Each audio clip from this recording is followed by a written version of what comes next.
All right, this story is going to anger you, particularly if you're a parent who has a child who's in elementary school. A dad sued his daughter's elementary school for violating her First and 14th Amendment rights for not allowing her to wear a hat during the school's hat day. And wait until you hear what the judge said. Before I jump into it, if you love the Second Amendment like I do, and you think the ATF sucks, and that the Supreme Court has reaffirmed our pre-existing right to keep and bear arms, then subscribe to this channel down below. I'll bring you Second Amendment news every single day. This video is brought to us by CMMG. Great company, makes a lot of tools here in America, several colors, different lengths, and they have different chamberings. Pick your color, pick your chambering, pick your length, buy your tool from an American company who actually is spending money to sue the ATF, and use my code GNG10 to save bigly at CMMG. Yesterday I announced those two knives, actually these two knives, that Master Bladesmith Jason Knight of Forged in Fire fame made for this channel. You can only get those here. The We the People knife, as of this morning, there were 17 left. The 1776 knife, as of this morning, there were 12 left. They're going to sell out, and when they're gone, they're gone. You won't see them again, so jump on it. Links down below, and thank you for supporting the channel. All right, back on February 17th of 2022, the Robert Kerr Elementary School, which is in Durand, Michigan, held an event for the kids called Wear a Hat Day. Now, this was part of a Spirit Week type thing where each day they had a different theme, like wear a shirt with hearts for Valentine's Day, that type of thing. If you have young kids in school, you know what I'm talking about. Well, this was Wear a Hat Day. School officials noticed that one of their young students, a third grade girl, was wearing a black baseball-style cap, this one right here, embroidered with a white star and an AR-15 rifle, and a slogan, "Come and take it." They told her to put the hat in her locker because she wasn't allowed to wear it, so her father sued on her behalf. Now, according to the child's mother, the child had given the hat to her dad as a birthday present. Now, before going to school that morning, she looked through a pile of hats and asked her mom if she could wear this hat, and her mom said yes. So why is that important? She had parental approval to wear the hat. Well, the student handbook says this: "We want to be sure our students are safe and do not distract from the learning atmosphere of the classroom. Anything printed on clothing must not be offensive in any way. The building principal or staff has the right to decide what is offensive, but some examples are words, slogans that advertise illegal substances, words or slogans that are racially or religiously offensive, violent themes, vulgar, or sexual innuendo, etc." Well, the little girl's locker was across the hall from the office of Michael Papanek, who's the school's behavioral specialist. And he's obviously a spineless coward, but he said that, in the morning it was typical that most of the kids would come in and at least say hi to him. And this little girl did that day, and he saw her hat. So this clown didn't say anything to her because he doesn't have a spine, because he knows that, hey, this is just a hat, but he has to be a liberal. So he was concerned about the hat and how it could be a violation of the dress code and be offensive. So he went to the school's principal, Amy Leffel, to seek guidance. Well, Leffel's a principal, so 99.9% chance she's an ultra-liberal, so she did what ultra-liberals do. She concluded that the hat violated the dress code's prohibition on violent themes because it depicted a weapon. During the deposition, the principal said, "Well, it has a weapon on it, and the phrase, 'come and take it.' I took that as threatening." The phrase itself seems like it's trying to incite someone to come and have an altercation to take the weapon. We're in an elementary school setting, and it's a gun-free zone, and I didn't feel that any type of weapons are appropriate in the school setting or anything that suggests violence. Guns often suggest violence. It's not a weapon, you moonbat, it's a frickin' hat. That gets better.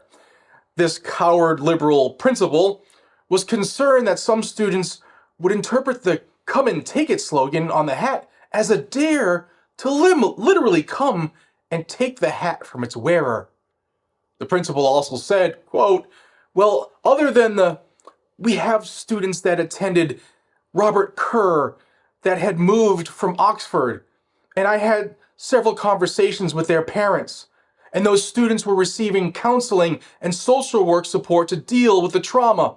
They had a school shooting there.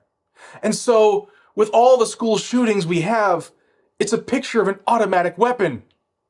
How can you tell that just from a stitch on a hat? I think wearing the hat could disrupt the educational environment. So anything that is involved in that from the classwork, if they're taking a test that day, it could have impacted the kids and made them uncomfortable. Wow. So the rat, the principal instructed the rat to call the parents and ask them to bring a replacement hat. Well, the dad recalls that he told the rat that the daughter chose to wear the hat, she has the right to wear the hat, and the hat's not hurting anybody. The dad also said no one better lay a hand on her hat, and that the First Amendment does not end at the schoolhouse gates. So the principal sent an email to dad and mom, and it said, I respectfully appreciate your individual rights as a citizen. However, those do not supersede school rules. That's the problem with these liberals, y'all. They think that their rules supersede our rights.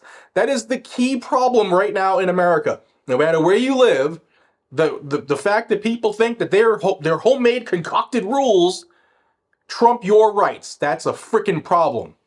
Yeah, the principal also said, our handbook states that we want to be sure our students are safe and do not distract from the learning atmosphere of the classroom. The hat in question had a picture of an AR-type weapon on the front of it. Weapons of any kind are not appropriate for students to wear in a school setting. She wasn't wearing a weapon. So dad said, you know what? File the lawsuit. Now, the dad pointed to 3 Supreme Court cases in his lawsuit. One, where they said that students do not shed their constitutional rights to freedom of speech or expression at the schoolhouse gate, which is what he was referring to. That's Tinker versus the Des Moines Independent Committee School District. Now, the second one said that nonetheless, constitutional rights of students in public school are not automatically coextensive with the rights of adults in other settings. That's the Bethel School District case versus Frazier. The third one he mentioned was the Supreme Court's case where they said a student's right to free speech must be balanced against the need for school officials to maintain the discipline and learning environment necessary to accomplish the school's educational mission. And that was the Barr v. Lafon case. Which one do you think came most recently? Well, that was like in the late 80s. So Dad also pointed to a district court case in the 7th Circuit, which is Schoenecker versus Koopman, which stopped the school in that case from prohibiting students from wearing shirts with guns on them. And then here is the judge's ruling. This is disgusting. For the reasons above, CS's motion, that's the initials of the little girl because she's a minor, for summary judgment is hereby denied. The defendant's motion, the school, is granted and judgment will enter into the defendant's favor. CS is now in the 5th grade. Next year, she is bound for middle school. In reaching the conclusion that it does, the court does not question CS's sincere support for the Second Amendment or her right to express that support. But, under the First Amendment case law, school administrators may place reasonable regulations governing the matter of that expression while she is in the school setting if reasonably necessary to avoid disruptions of the teaching and learning process in light of the age of the students and the context of recent experiences.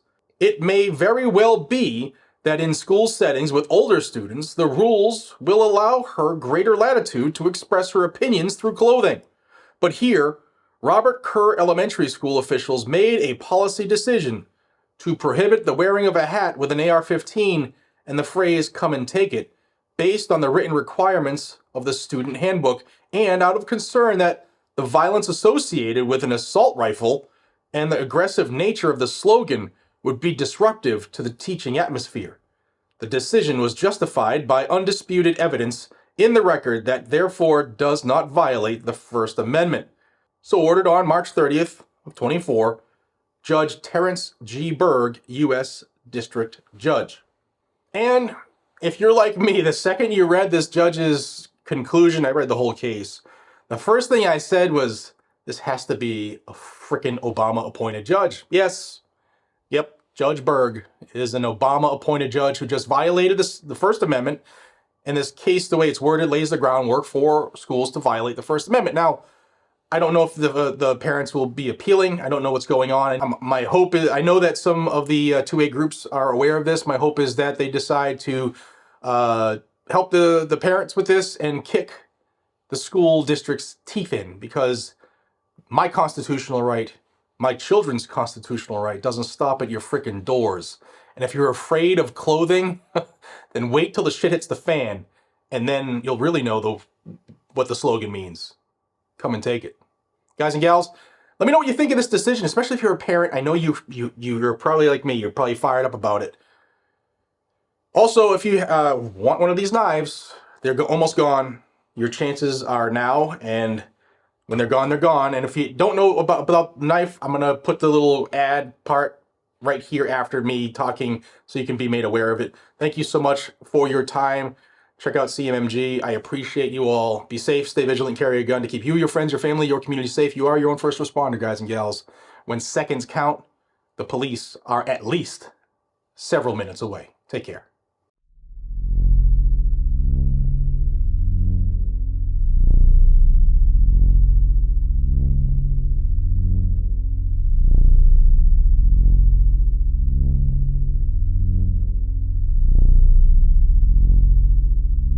I designed a knife that I could carry every day, and this is it. This is the Kestrel. This is the very special edition of the 1776 Kestrel with black G10 80 CRV2, which is kind of magical if you ask me, and a Kydex sheath.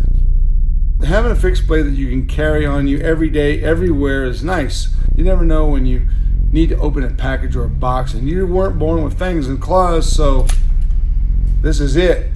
And you can only get it through Guns and Gadgets. You can only get it from Jared. You can't get it from me. Now I got another one that's even equally as special, nostalgic, iconic, same sexy shape. This is We the People with the natural micarta. When I was a kid, my dad's uniform in the closet, I remember saying US, and that meant us to me. That meant We the People. It was a big deal to me. It's still a big deal to me now.